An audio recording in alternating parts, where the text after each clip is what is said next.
Assalamualaikum warahmatullahi wabarakatuh. Perkenalkan, nama saya Retno Ayu Wulandari dengan NIM 21110050300001. Di sini saya akan menanggapi video mata kuliah Sejarah Peradaban Islam dan Islam Nusantara dari Bapak Dr. Abdul Wadud Nafis yang berjudul Puncak Kemajuan Peradaban Islam pada Pemerintahan Abbasiyah. Yang pertama yaitu Pemerintahan Abbasiyah. Pemerintahan Abbasiyah didirikan oleh Abdullah As-Saffah Muhammad bin Ali bin Abdullah bin Al-Abbas pada tahun 104 sampai 136 Hijriah.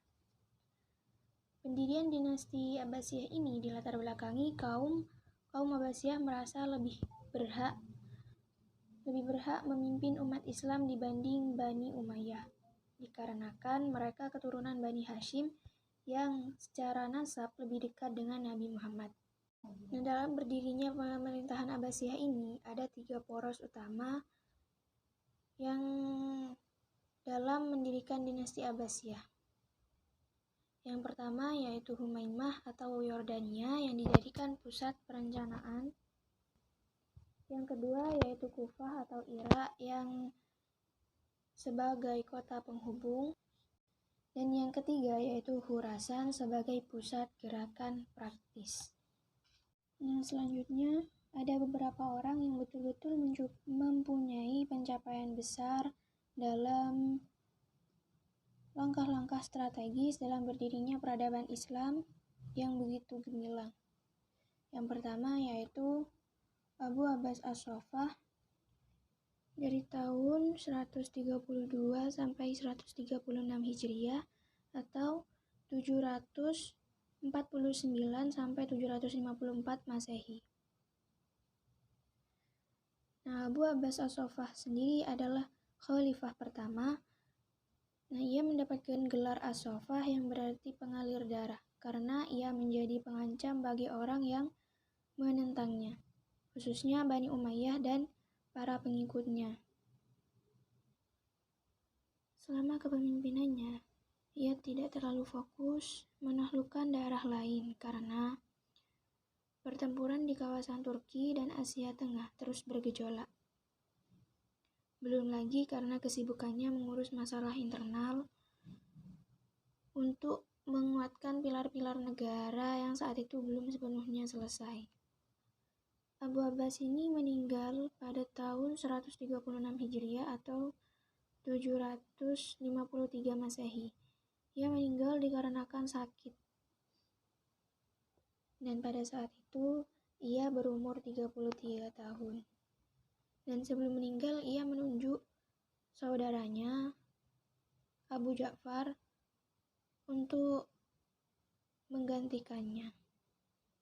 Al-Masyhur, masa pemerintahannya itu dari 136 sampai 158 Hijriah atau 754 sampai 775 Masehi. Nah, strategi yang dilakukan oleh Abu Ja'far yaitu ada 8. Yaitu yang pertama pada tahun 762 Hijriah memindahkan ibu kota dari Damaskus ke Hashimiyah, kemudian dipindahkan lagi ke Baghdad dekat Ksipon, bekas ibu kota Persia. Yang kedua yaitu membentuk lembaga protokol negara dan sekretaris negara. Yang ketiga membentuk kepolisian negara dan membenahi angkatan bersenjata. Yang keempat yaitu mengangkat sejumlah personil untuk menduduki jabatan di lembaga eksekutif dan yudikatif. Yang kelima yaitu di bidang pemerintahan membentuk tradisi baru dengan mengangkat Wazir sebagai koordinator departemen. Yang keenam yaitu menunjuk Muhammad bin Abdurrahman sebagai hakim. Yang ketujuh yaitu menambah tugas jawaban pos untuk menghimpun seluruh informasi di daerah-daerah dan Direktur Jawatan Pos bertugas melakukan tingkah laku gubernur setempat pada khalifah. Yang terakhir yaitu menaklukkan kembali daerah-daerah yang melepaskan dari pusat pemerintahan. Yang ketiga yaitu Abu Ja'far Abdullah Al-Ma'mun. Masa pemerintahannya dari 198 sampai 218 Hijriah atau 813 sampai 833 Masehi. Langkah-langkah strategis dari Abu Ja'far sendiri yaitu ada 7. Yang pertama, pertanian berkembang pesat. Yang kedua, khalifah-khalifah datang kembali ramai. Yang ketiga, lintas dagang dengan Tiongkok melalui dataran tinggi Pamir atau Silk Road, jalur laut, dan Teluk Persia kembali ramai. Yang keempat, menyediakan dorongan kuat kepada pengetahuan, ilmu kedokteran, matematika, dan filsafat. Yang kelima, menerjemahkan buku-buku pidato dan Aristoteles atau Hunain bin Ishaq. Yang keenam, pernah mengirim utusan kepada Raja Roma, Leo Armenia, untuk mendapatkan karya ilmiah Yunani kuno dan diterjemahkan kepada bahasa Arab. Yang terakhir yaitu wilayah Islam terus bertumbuh. Selanjutnya yaitu Abu Ja'far Harun ar-Rasyid. Masa pemerintahannya dari 170 sampai 193 Hijriah atau 786 sampai 809 Masehi. Langkah strategisnya yaitu yang pertama belusukan, yang kedua sangat memperhatikan ilmuwan dan budayawan, yang ketiga sangat sulit mencari orang untuk memberikan zakat, infak, dan sedekah. Yang keempat, semua masyarakat merasa aman dan untuk keluar tengah malam.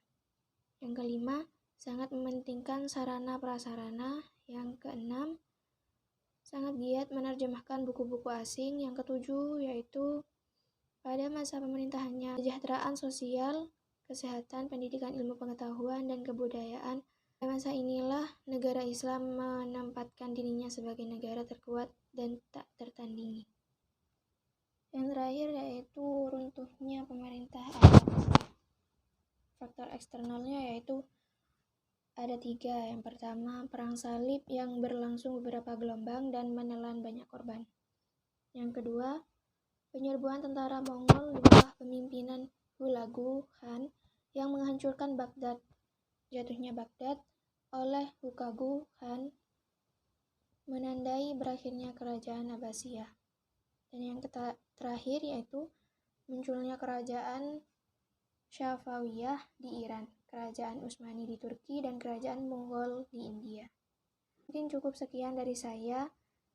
Kurang lebihnya mohon maaf. Wassalamualaikum warahmatullahi wabarakatuh.